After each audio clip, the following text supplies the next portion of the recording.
El Ministerio Internacional presenta su programa Un Aliento de Vida. El Espíritu de Dios me ha hecho y el aliento del Todopoderoso me da vida. Job 33:4. Una palabra de poder y unción que llenará tu espíritu. Con ustedes, el pastor Jorge Enrique Gómez. Bienvenidos. Dios les bendiga. Qué bueno poder llegar a cada uno de sus hogares para compartir la palabra de Dios. La palabra transforma, la palabra conforma, y la palabra es la que da vida al creyente.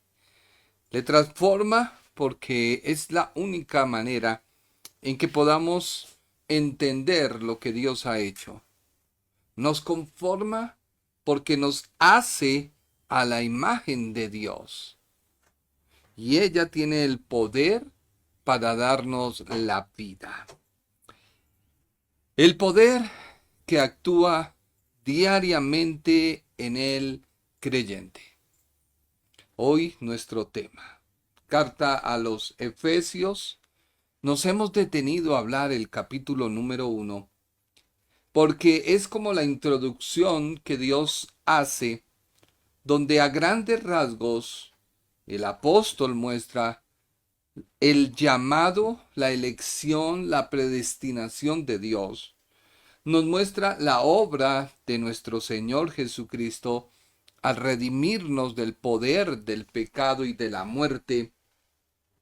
Y muestra el sello o las arras que se dan para que el creyente pueda tener una vida victoriosa y su salvación sea segura. Y ya comienza el Espíritu Santo a obrar en nuestras vidas, de tal forma que no estamos solos, porque el Espíritu nos ayuda en medio de la debilidad, aún en la oración. Orar como conviene no lo sabemos, pero el Espíritu Santo intercede por nosotros ante el Padre con gemidos indecibles. El poder que actúa en nosotros.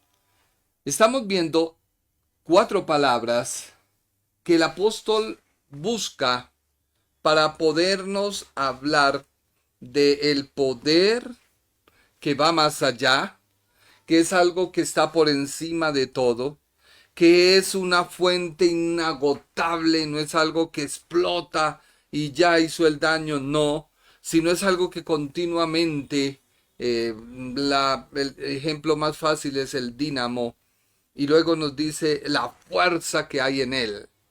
Son todas palabras para hablarnos de la esperanza, el poder y la gloria de Dios que opera en cada persona que le recibe. Y es ahí donde muchas cosas llegan y concluyen. Concluye la medicina, concluye la psicología, concluye varios aspectos del ámbito profesional. Y es donde tú debes entender qué decisión tomas. Hace poco fue viral en las redes el caso de un joven que se quiso someter a la ciencia. No voy a entrar a desmeritar la decisión de él. Por el contrario, la decisión que él tomó fue una decisión basada en un concepto de la ciencia, la medicina. Ya la ciencia, la medicina, hay algunas ponencias, pero eso ya es entre ellos. Pero en sí la medicina dio un dictamen de que no había más que hacer por la vida de la persona, por librarle de sus dolores, porque ya la medicina no podía calmarlos. Y se dio una solución, la cual él aceptó, que fue la eutanasia. Vuelvo y te repito, es un tema delicado, susceptible, y no quiero entrar a polemizar y tomarlo bajo el concepto de la religión o tomarlo bajo el concepto del legalismo. No, cada persona es libre de tomar su decisión. De hecho, eso fue lo que Jesús le dijo al rico cuando éste se encontró en el lugar donde él había decidido en vida estar, y vio a Lázaro, que también decidió en vida dónde estar, y el uno gozaba, el otro tenía cierto dolor, remordimiento por el lugar donde se encontraba, que no era algo muy grato. Vuelvo y te repito, no es una postura, no, tampoco quiero polemizar. Pero la ciencia siempre va a tener una limitante. Siempre va a encontrar algo que te dé la solución a algo, pero continúa algo peor que la eternidad. Bíblicamente, esta decisión no fue sabia. Hemos visto a través de testimonios de personas que han estado en estado peores y ellos han confiado en Dios. Han depositado su confianza en la persona de Jesús de Nazaret. No han puesto su esperanza en la religión, haz esto, haz aquello, o da esto y te vamos a dar aquello. No, déjame decirte que esto no es así. La persona de Jesús cuando llega a un lugar, todo lo cambia, todo lo transforma, todo lo hace nuevo, diferente. Y vuelvo y te digo, hemos visto testimonios de personas que han estado en el mismo síntoma, pero Dios ha dado en ellos sanidad en algunos casos. En otros casos ha dado la paz y la convicción de que no van a ir al lugar de tormento, que sus dolores van a cesar. Quizás la enfermedad no va. Vuelvo y te digo, son solo cosas que pueden suceder, pero de algo sí estoy seguro, que hay una paz, pero hay una sanidad. Eso es lo que Jesús te ofrece, vida, porque Él nunca vino a dar muerte. La muerte fue adquirida por el hombre cuando desobedece en el huerto del Edén. Satanás siempre te va a decir, no morirás. Pero Dios te dice, sí vas a morir si desobedeces a mis normas, si desobedeces al consejo que yo te doy. El hombre decidió ir a Satanás, irse en contra de Dios, y ahí es donde el pecado ha venido a toda la humanidad por los siglos de los siglos. Dios, en su inmenso amor, ha diseñado un plan para que nuevamente volvamos a la vida. Y eso es lo que hemos venido estudiando, la vida. Abre tu Biblia, por favor, en Efesios. No colocamos la cita, hijo, de esta porción, pero es Efesios, capítulo 1, versículo 19 al 20, pero procuraremos hoy terminar hasta el 23 de Efesios. Dice así la Biblia. Léalo por favor usted conmigo. Creo que está en pantalla.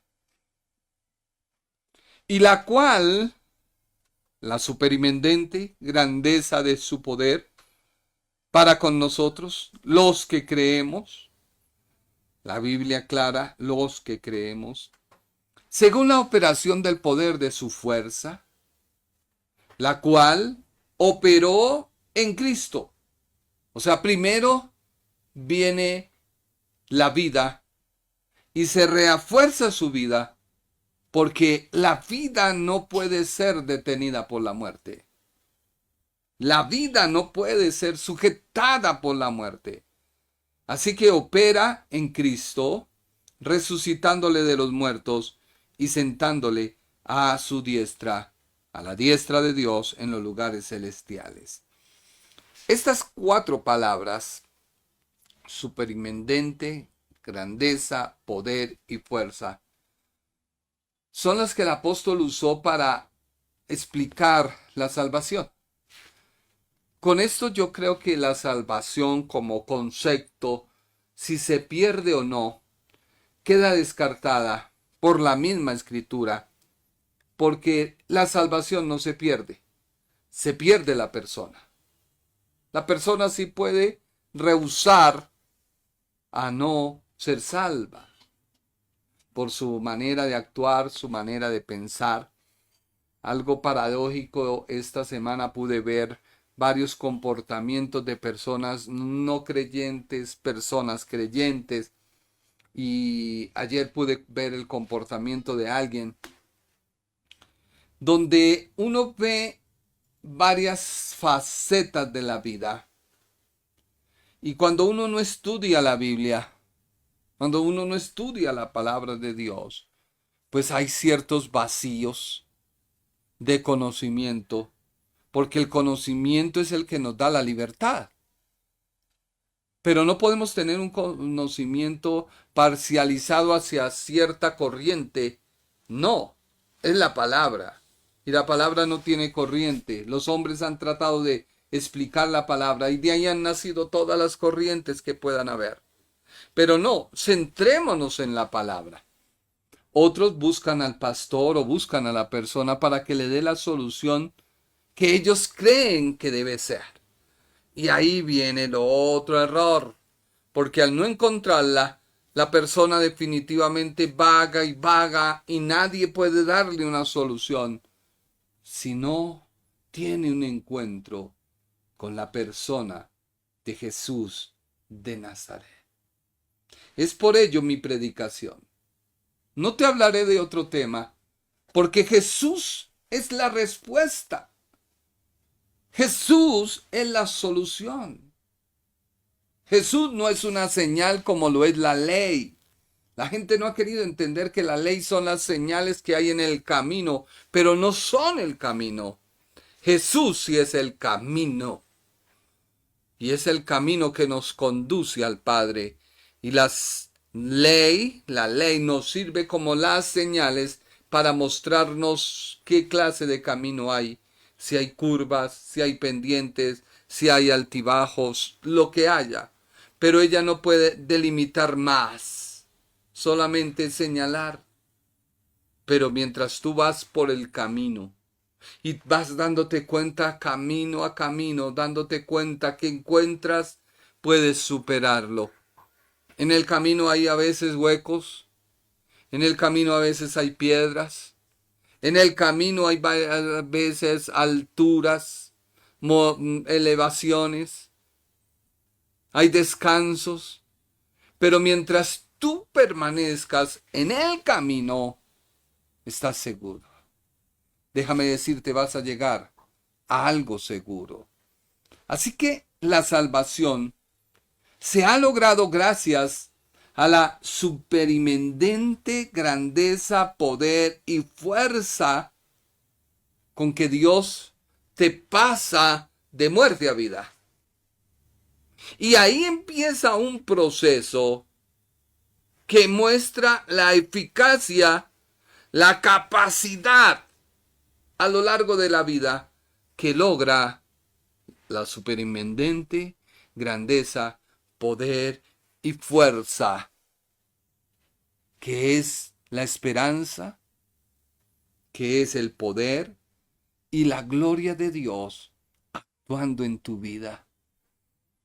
Tú que me escuchas, dirás, pero está dando una clase. Te estoy dando la forma en la cual Dios nos ha salvado. La forma en la cual Dios te atrae hacia Él. Porque eso es lo que hace la salvación. El poder que se hace referencia aquí es el poder ejercido de Dios hacia el creyente. Y ese poder radica en el creyente, pero no como parte del creyente poderlo usar para hacer serie de cosas. No. Es como cuando tú pones tu celular a cargar. El celular por sí solo debe recibir la carga que procede de otro. Así es la superinminente grandeza, poder de su fuerza. Es algo donde el creyente debe ir continuamente, porque es Dios la fuente. No hay otra fuente. Por eso oramos, por eso ayunamos, por eso leemos la Biblia, por eso vamos a la iglesia, por eso nos unimos con hombres de fe, hombres que nos llenen, nos impacten, nos impartan vida. Y eso es lo que nosotros tenemos que hacer. En toda la serie de los actos de poder hacia los cristianos, que resulta de la obra redentora, y comienza a trabajar continuamente en la vida de ellos, no para ser salvos, porque cada vez que una persona escucha un mensaje, nuevamente va a la cruz, vuelve y pasa. Yo recuerdo en las campañas evangelísticas que una persona pasó hasta 10 veces a recibir a Cristo. Y uno decía, bárbaro.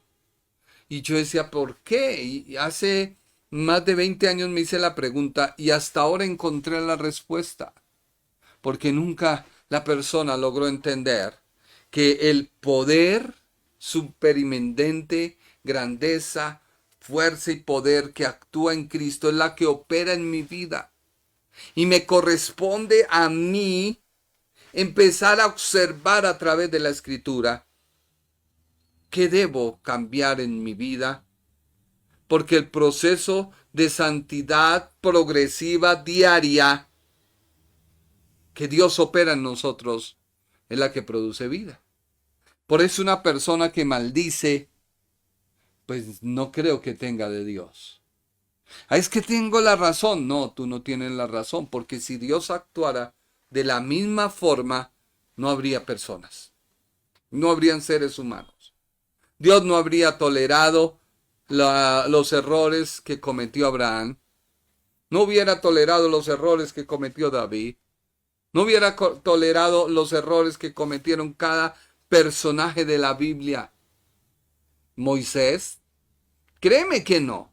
Si se mirara desde la óptica donde muchas personas la ven, porque creen tener el conocimiento de pronto por alguna consejería, y ya es la base para señalarle, juzgarle, hundirlo y verlo menoscabado.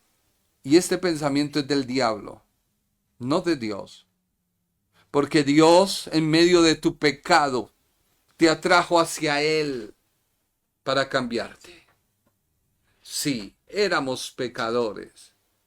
Vinimos al Salvador. Es que Dios no tolera el pecado. No. Dios no tolera el pecado. Por eso cuando tú te vas acercando hacia Él, tú ves a Jesucristo, su Hijo. Ves a la cruz. Y cuando te encuentras con el Salvador y la cruz, tu pecado ha quedado allá atrás. Y cuando tú pasas de la cruz hacia Dios, estás declarado santo, limpio, puro, de tal forma que te puedes acercar a un Dios 3 veces santo. Vuelvo y te digo, es un proceso, Dios lo planeó así. Dios planeó que a través de Cristo, el Cordero que se sacrificó por el pecado del hombre, allí en Génesis, capítulo número 3, cuando el hombre se viste de hojas, la religión, el hombre se viste de excusas, el hombre se viste de todo lo que pueda haber, Dios le quita esos harapos y le da una vestidura de pieles. La piel es más resistente, la piel ofrece calor, pero para poder tener una piel era necesario que un inocente muriera. Y una vez muere el inocente, Dios los cubre, los llama hacia Él y les dice, ¿dónde estás? Y ese ¿dónde estás? Es ¿en dónde estás tú en relación conmigo? Porque te tuve que vestir de pieles, te tuve que perdonar. Ahora dime, ¿dónde estás tú en relación conmigo? Así que la salvación no es solamente recibir a Cristo. No. ni la obra que opera al oír, creer, obedecer. No, la obra que Dios ha diseñado es la que te permite ser su hijo. O sea, Dios comienza continuamente a cambiarte.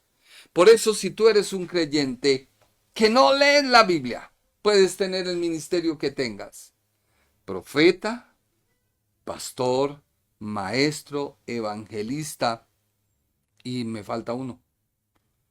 Están los pastores, están los evangelistas, están los maestros, están los profetas, están los apóstoles. Y tú puedes decir, no, ya no necesito leer. No, tú debes alimentarte de la palabra para poder ejercer tu ministerio. Si tú no lo haces, déjame decirte que puedes salir con tu mensaje y ese mensaje es algo discordante.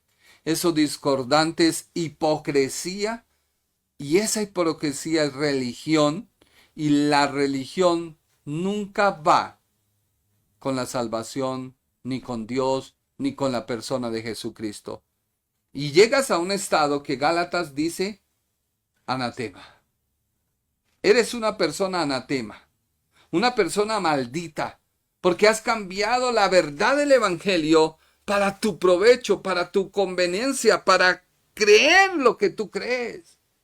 Y todo el mundo debe someterse. Si no, tú oras para erradicarlos. Entonces ya el Evangelio se vuelve otra cosa que un campo de batalla.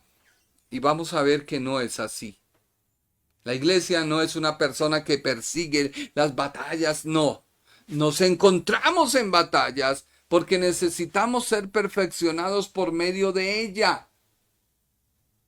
Necesitamos que hayan tribulaciones, pruebas, vicisitudes, porque sólo así se muestra la superintendente grandeza del poder, de su fuerza que actúa en nosotros. Y vamos a verlo a través de este estudio. Así que miremoslo. Dice la Biblia que al creyente le corresponde renovar la mente. Y lo hace con la palabra. Y esta palabra empieza a interactuar desde el momento que te conviertes. No somos como esos equipos que presentan una falla y la solución del manual es resetear. Resetear es volver otra vez de ceros. No, la vida en Cristo no es eso. La vida en Cristo es que a pesar del error que tú cometes, a través de las palabras, a través de la Biblia, hay un poder para que renueves ese pensamiento, no vuelvas a caer en el pecado. Por eso la Escritura dice, si alguno hubiere pecado, abogado tiene para con el Padre, a Jesucristo. Si decimos que no hay pecado, le hacemos a él mentiroso, porque hemos adquirido mientras estemos en este cuerpo una naturaleza que murió, que fue sepultada, y queda ahí para nacer una nueva naturaleza, pero la mente sigue siendo la misma. Por eso Dios dice, renuévala. Mira lo que dice la Biblia amplificada, hijo, de Romanos 12:2. Biblia amplificada. Es una Biblia americana y podemos extraer de ella mejor, de manera más comprensible, lo que Dios nos quiere decir. Romanos 12:2, Biblia amplificada. No os conforméis a este mundo o a esta era, modelando y adaptando la persona, su mente a sus costumbres externas y superficiales. Eso hace la religión. Te moldea, te adapta a algo que te dice, es que aún el mismo cristiano, es que tiene que someterse, hermano, en el ayuno. No, sométete a la palabra, entiende dónde está tu error y entra en ayuno. Es muy diferente porque la gente vuelve el ayuno como algo que se vuelve religioso. Hermano, necesito trabajo, voy a entrar en un ayuno. y la persona cree que ya no. Sal a pasar hojas de vida, capacítate, prepárate, adquiere experiencia y cuando tengas el trabajo da lo mejor de ti. Da lo mejor. No, es que ¿cómo le voy a trabajar al diablo? Mi hermano, Dios nos llamó a rescatar y a salvar al perdido. A eso Dios nos llamó. Luego sigue diciendo, sino transformaos, o sea, cambiad por medio de la entera renovación de vuestra mente, o sea, sus nuevos ideales, una nueva actitud.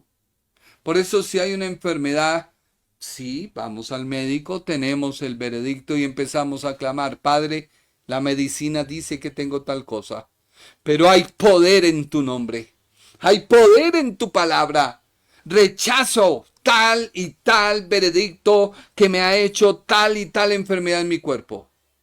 Y pido a ti que me sanes. Es muy diferente que tú empieces a atar, demonio inmundo, te reprendo. No, y la enfermedad no tiene nada que ver con los demonios. Y Satanás le dice a Dios, pero mire ese mentiroso. Sigamos leyendo.